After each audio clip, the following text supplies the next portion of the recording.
Hey King, before I come to you, I do think Brandon was before you. I just got thrown off by the setup. So Brandon, what's your question? And if I could, because we have a lot of people, if we could just kind of be concise, and this includes me, if we could be concise with the Gotcha. questions, so I can get through to everybody. Go ahead, Brandon. For sure. So I'll just state my questions in a like one short little Yeah, you like got it. Go ahead. summary. Um, as far as who's restoring Israel, right? I want to ask, where's the 12 tribes chart in Scripture, right? Explicitly, because historically we know that the chart comes out of the One West stream, the Harlem School, right, in the 1960s. I don't understand the question. And then that's usually accredited. The 12 tribe chart is in the Bible. It's called Judah, Benjamin, Levi, Simeon. Let me get it out, and then I'll mute up and I'll let you okay, say your dissertation on it. So the One West School is usually where that chart is accredited to, specifically REI, right? And we know the One West leaders, right, were pushing year 2000 in, which obviously didn't happen. And I wanted to know biblically, according to Deuteronomy 18 and 22, if a prophet says that if a prophecy doesn't come to pass, then we know that prophet isn't of God, right? So my question to you is, why should we treat that chart and those claims and those prophets that this doctrine is birthed out of? Why should we take it serious? Do you read Proverbs? Of course, yeah. I read Proverbs. You read Ecclesiastes and Song of Solomon? Of course. Did Solomon fall off? Okay, did Solomon fall off, or did Solomon assert false prophecy? Did Solomon, I'm just asking the question, did Solomon fall off? Solomon was a sinner. He ain't what I asked adultery, you. obviously. No, I don't know where Solomon committed adultery. Well, when you say fall off, maybe I don't know where Solomon committed. Well, maybe expound upon what you mean when you say fall off. Did Solomon allow? What do you mean fall off? Did Solomon worship other gods? Allow his wives to worship other gods? 100%. Yep. Thanks. But you still read his scriptures. You know why you read his scriptures? Because before he fell off. Why? Because before he fell off and the Lord gave him the wisdom of understanding, you reverence the wisdom of understanding that he has. You just don't follow him in his folly of the lie. Same thing with King Saul. What did David call King Saul up until his death? So I hear what you're saying. Can you answer the question? Hey, no. Just answer. If you don't want to answer my question, say I don't want to answer the question.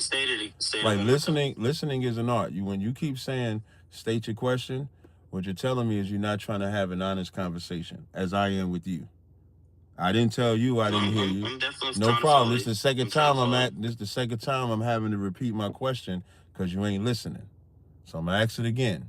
What did David call Saul up until Saul's death? What did David call Saul up until Saul's death? Enlighten me, because I'm not sure. He called him the Lord's anointed. Even though... Yeah, okay, yeah, I got you. I remember that. Even though King Saul disobeyed. Even though he was no longer the Lord's anointed. So now how does this all encompass with Ariah? Right. Because you can go further with Ariah. Ariah didn't just say 2000. He said a man was the God-sent comforter, right? I think you had another group. You had another one of the elders said that they was King David, right? Right. So when they bring out those things that are not right, that does not negate, when they bring out those things that were wrong, it does not negate the things that they did right. What you're supposed to acknowledge, what you're supposed to know is that the Lord is not with them. Mm-hmm. So the Lord was not with Ariah at that moment. But the Lord was with Ariah when he established the 12 tribe chart. The Lord was with Ariah when they taught that Joseph and Mary laid with each other. When he taught that salvation is only for Israel. It's that simple. And the reason why I went to Solomon first and Saul is because so we know that the Lord, that Solomon asked the Lord for wisdom, right? Right. But then over time, Solomon left that wisdom. Now, does that mean that we get rid of the books that he wrote? No, because that's when the Lord had, when he saw the wisdom.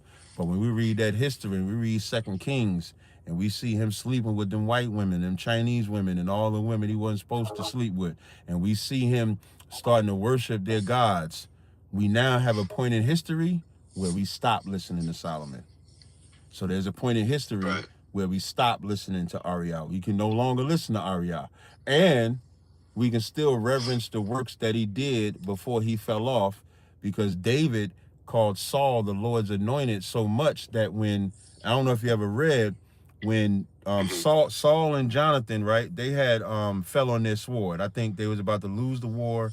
They was losing, and instead of getting captured, I believe they fell on their sword.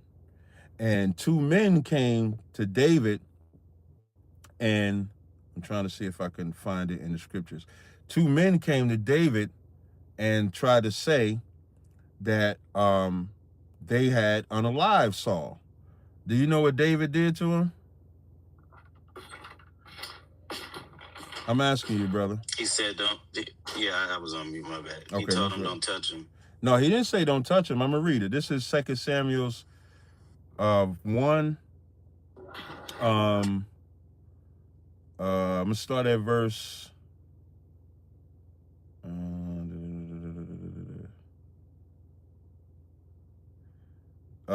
4. It says, and David said unto him, how went the matter? I pray thee tell me. And they answered, the people are fled from the battle, and many of the people are fallen also, and Saul and Jonathan and his son are unalived also. And David said unto the young man, how knowest that Saul and Jonathan are unalive? And the young man told him, as I happened by chance upon Mount Gilboa, behold, Saul leaned upon his spear, and lo, the chariots and horsemen followed hard after him. And when he looked behind him, he saw me and called unto me, and I answered him, I. And he said unto me, who art thou? And I answered him, I am an Amalekite. And he said unto me again, stand, I pray thee upon me, and unalive me, for anguish has come upon me, because my life is yet whole in me. So I stood up and unalived him, because I was sure that he could not live after that he was fallen, and I took the crown. This is David's response. Then David took hold of his clothes and rent them, and likewise all the men that were with him. And they mourned and wept and fasted until even for Saul and Jonathan. This is what David did for a man. And this is what, and this is why I like your question, because it allows me to teach something. David is mourning and lamenting for a man that spent years trying to unalive him, for a man that he could have actually unalived. When he was in that cave, he cut his garment to show him, I could have unalived you, but I did not, because he was the Lord's anointed. And David respected that about King Saul, even as King Saul was trying to unalive him. Yet we don't respect the work that someone else did. We ain't never done nothing. I don't know who else has brought out information to redeem the children of Israel on a level that Ariel did. And I'm not talking about honoring anything about him when he passed away, as far as the false teachings and stuff like that, because you can make the argument that as great as he did with the 12 tribe chart, he did worse with the whole Holy Spirit and Comforter. So I'm not arguing that. But if David is calling this man the Lord's anointed, and he was trying to unalive him, I'm gonna read further. It says, and David said, it's verse 13, and David said to the young man that told him, whence art thou? And he answered, I am the son of a stranger, an Amalekite. And David said unto him, how wast thou not afraid to stretch forth thine hand to destroy the Lord's anointed? So even as he's gone and passed away, he still called him the Lord's anointed. And then it says, and David called one of the young men and said, go near and fall upon him. And he smote him. He unalived that Amalekite for laying his hands on Saul. So it's nothing wrong with recognizing the works of a man before they fell. And it's also nothing wrong with recognizing the works that he did when he fell too. But you can't discredit what he did when he was right. You understand, Brandon? Yeah, I got you. I appreciate it. As far as the 12 tribes chart, and then I'll bow out. As far as the 12 tribes chart, obviously we know Arya isn't the one who is like came up with it. He just enforced it, which that comes That's not true. from Abba Bivens, right? No. I would So suggest. Abba I would Bivens didn't suggest have a y'all. dream. No, I'm not aware of that. I would suggest that y'all start letting Commander Jenny Hanna answer these questions for y'all, because I don't know where y'all be getting your information. Like Abba Bivens was unalived by Muslims before ISUBK was even established. So right. You're right. So the 12 tribes chart wasn't instituted yet, as far as like it wasn't even complete. Today. Yeah, it wasn't even complete.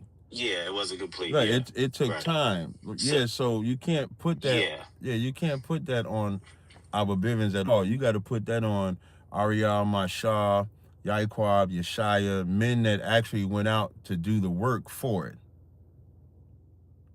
And in doing that work and studying, and doing the work, doing the study, doing the history to line it up. And this is what cracks me up when people try to go against it. There's history that predates Ariel's very life that shows that the people that he say are Israelites were Israelites. It's not even that hard. Like if it was something where there's no information, like if the only information that the school had was from 1969 forward, I would understand people's questioning it. But the history... I think it's crazy. You're right. It's crazy to say, because we all know that Israel was scattered into every nation, right? Mm-hmm. So it is crazy to say that no African Americans, no Hispanics, no Native American Indians can be the remnant of the children of Israel. That's just biblically inaccurate. That's correct. Historically inaccurate. That's like if I say there's no Israelites in Africa, no Israelites in Europe, I would be biblically inaccurate as well. Right, exactly. Yeah. All right. I appreciate it, man. I'm gonna go to the next brother, King. What's going on, King?